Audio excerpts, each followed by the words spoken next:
If you've been following me here at Tiny Tudor, then you're going to know that everything in Thailand is up, running, fully operational, and we're already out there making shows and exhibitions for our sales. So really, what's next? What's the next item on the list? What's coming for Tiny Tudor? Well, I can tell you that after researching all of the market, us being out there and making those shows, export is the next factor. So I've actually jumped across to the UK because I know that the mobile housing market is absolutely booming over here. And of course, well, England is no stranger to caravans. I mean, just take a look at some of these old traditional shepherd's huts. They're absolutely fantastic.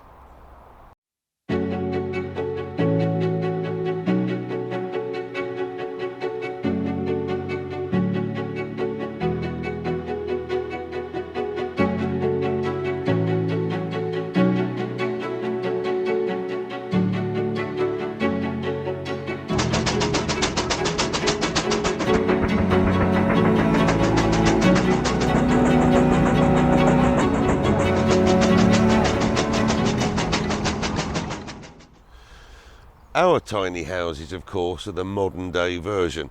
You're going to be pulling it with your car, you're not going to be pulling it with a traction engine. But nevertheless, as I said before, England really isn't any stranger to caravans and mobile housing. Static caravans is something I remember on all my holidays when I was, well, as far as my memories go, to be honest with you. So we're going to check out the competition and we're going to check out what sort of sales are over here, what are they selling, where are they setting up their parks and holiday homes, because we're going to be selling some of the tiny houses over to those parks here in the UK, but it also gives me some very good ideas of what to take back over to Thailand.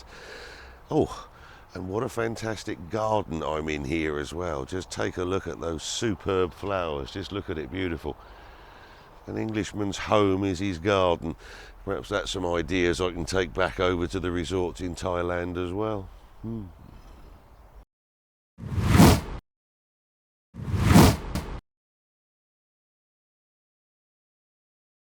I have to admit that the opening of the UK company has been somewhat delayed, shall we say, really since the COVID times. And the shipping, well, I mean, the shipping companies, they really should be shot. They've been holding the whole world to ransom with their prices. I'll give you some ideas of what we've been facing for the last couple of years and why we've had such big delays. Because the original plan was to build the tiny houses complete in Thailand and then ship those houses complete over to the UK and Europe. But when you're getting shipping prices for the roll-on, roll-off service at between $25,000 and $30,000 per house, that is a business stopper. Nobody is going to get off the ground at those kind of prices. But things have changed, and the standard container price now, so I'm talking a 20 or a 40-foot container, has now come down to the pre-COVID prices. So as long as we ship over the tiny houses in parts and make that final assembly in the UK, things are now suddenly becoming possible. Now it looks like we're still going to have to wait a little bit longer to be able to ship over a completed house. But there's no reason at all why we can't send the parts and then assemble in that UK. So that's the aim of the game. That's what you're going to see in the next few videos. Us basically being in Thailand, loading up the containers and building the first of the showrooms over in the UK. And well, as they say, let's get this party started.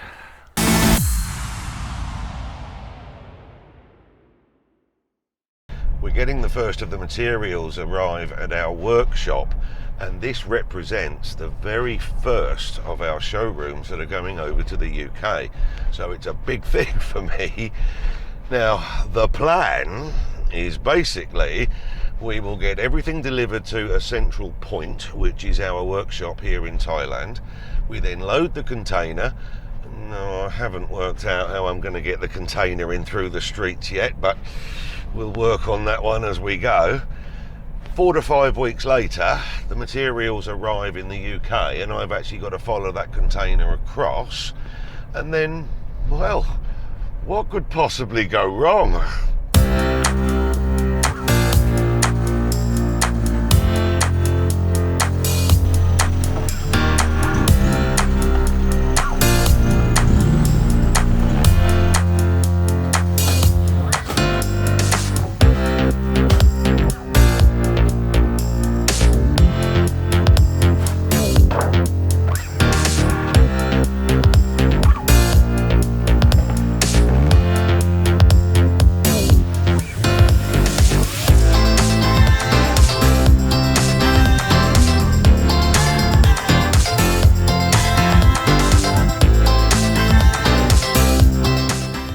Last minute delivery just coming in on the day that we got to load everything. That's our windows.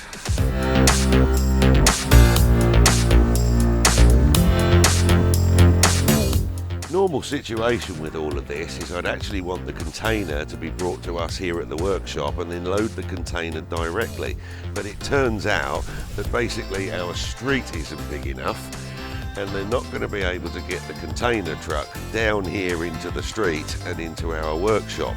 So we've now got the added bonus that we've basically got to get a 6-wheel truck to come to the workshop, load that first, then drive the truck down to the shipping port and load the container. So we're actually going to be loading everything twice.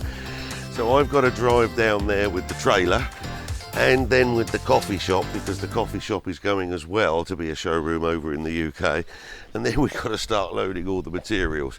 So this, I guess, is where the fun begins.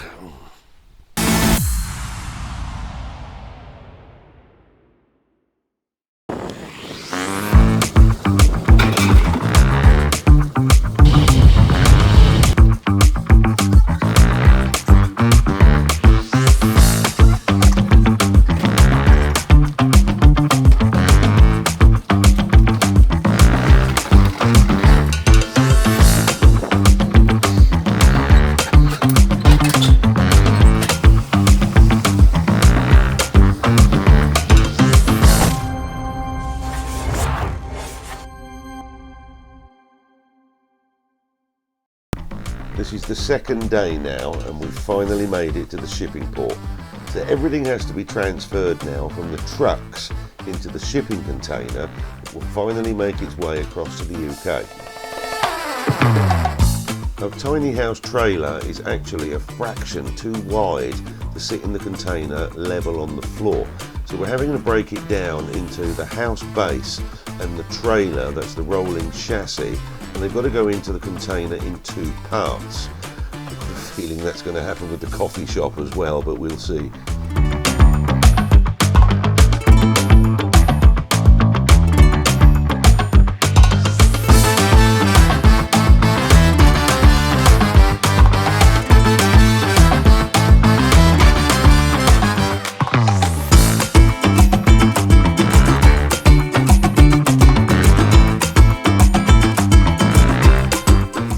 Pretty much as I thought, measuring the height of the coffee shop from the bottom of the trailer, it's too tall. So again, we're going to have to separate it and put it on board on 2 separate items. So the trailer will sit to the side against the wall of the container, and then the coffee shop literally fits by 3 centimetres on each side. It just about slides in. That's it, closing those doors for the final time. We'll see you again in 5 weeks on the other side in the UK.